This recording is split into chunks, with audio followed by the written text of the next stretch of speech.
Non, bah, Qu'est-ce que tu veux y a dire là? Ouais. pas il y a pas grand-chose à dire, si ce n'est que, bah, un plan de plus, qui tombe à l'eau et visiblement une personne de plus qui n'avait pas les reins solides pour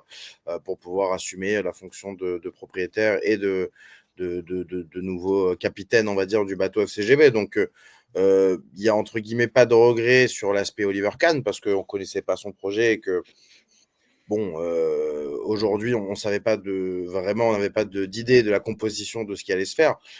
Déception en revanche de se dire une fois de plus que Gérard Lopez est le seul à avoir les clés en main, à être le seul donc enfin,